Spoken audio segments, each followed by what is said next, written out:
Hi, I'm Tim. Welcome and thanks for logging on. If you love this watch, email me, Team Mosso at thewatchbox.com. It's in the description below.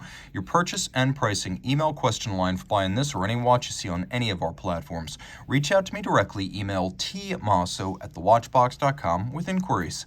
Today we're discussing a watch that came out in 2012 based on a prior model. This is the Bulgari Octo Maserati, and it's essentially the prior Gerald-Genta Octo Quadri-Retro Chronograph, albeit rebranded Bulgari and customized in conjunction with the Italian luxury sports automaker Maserati.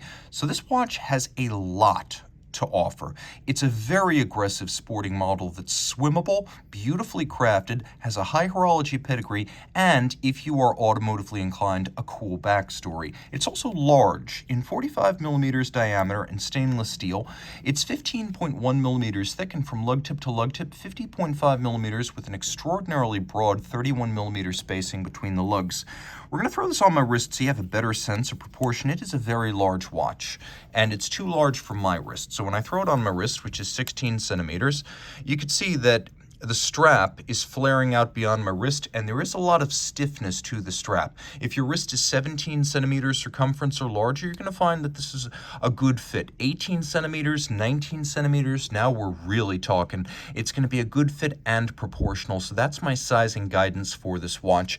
It's not exceptionally thick given what's actually inside, which is quite a bit of watchmaking, but as you can see, there's a slope to the bezel that mitigates against fit issues with sleeves. It will slide underneath a jacket cuff, which should be fine for most.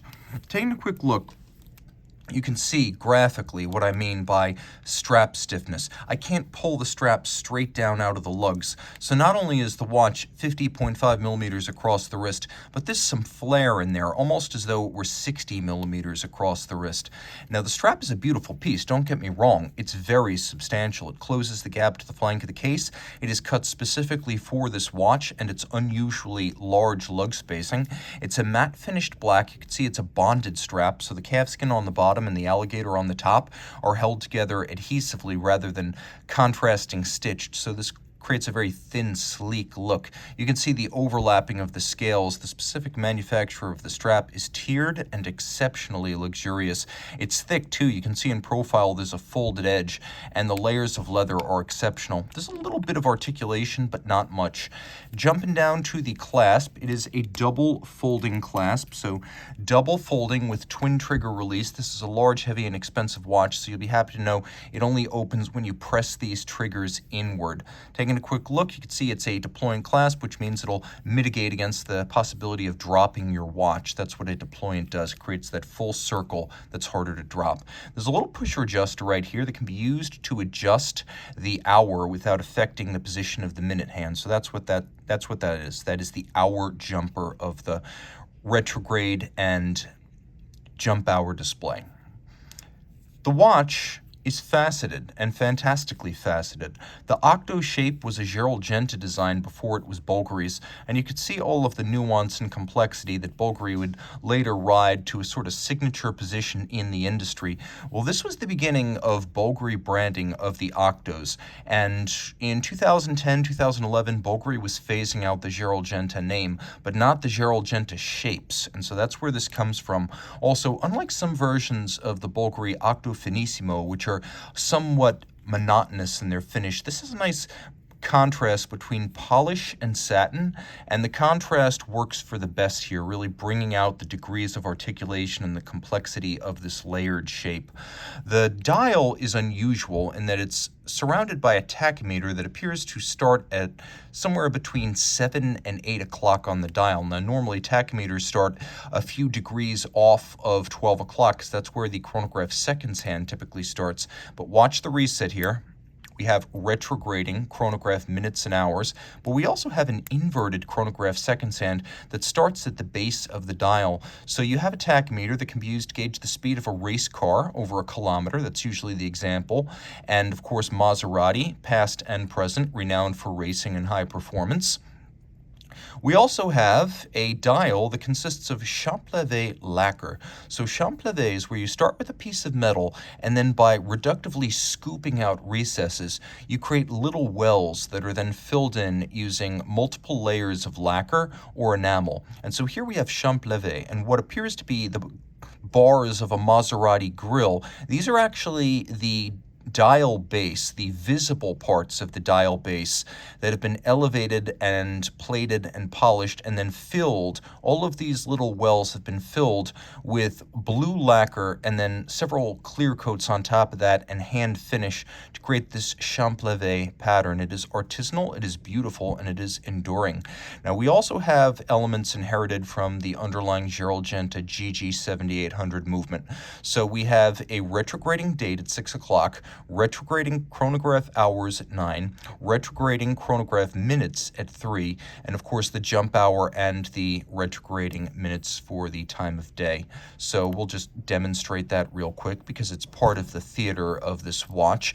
Now the module that produces all of these displays is Gerald-Genta manufacture, which means it was designed and built and finished at the Le Sentier manufacture that housed Gerald-Genta and Daniel Roth before it was purchased by Bulgari.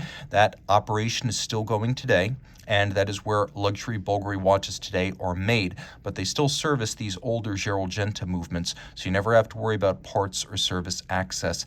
It is a lot of fun to operate a jump hour and a retrograde system, and the underlying Frédéric Piguet 1185 chronograph movement that sits below the chronograph and jump hour and retrograde module, that underlying movement is actually a superb integrated automatic ultra-thin high horology chronograph. You could see that the Gerald-Genta chronograph application retains the underlying movement's quickset system, though it doesn't have hacking. It also retains the combination of a seamless vertical clutch, which starts without any jump or stagger, and a crisp column wheel for precise and satisfying feel and sound from the chronograph cycling. Now there's more, of course there's more.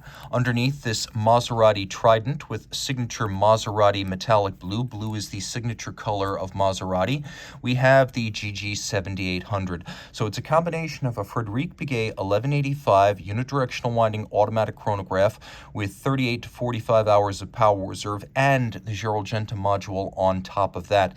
It's a 3 Hz beat rate. It does have that range of 38 to 45 hours of power reserve, depending on whether or not you're running the chronograph. All this water resistant down to 100 meters. Put it on a different strap. You can get them from Bulgari, and this is a swimmable watch. You can also see the faceting of the reverse side with finish specific to the reverse of the watch. Technically speaking, it has the beating heart of a high horology watch. This base was used in, among others, the Audemars Piguet Royal Oak chronograph and the first 2 generations of the Vacheron Constantin overseas chronograph. It is beautifully hand finished, and it is adjusted in 5 positions, which is the high horology standard. It's also the chronometer standard, so this is a very accurate timekeeper, and it pivots on 45 joules when you combine the 37 of the base movement with the module itself, so lots and lots to love here. Reach out to Team Mosso at thewatchbox.com for purchase and pricing details.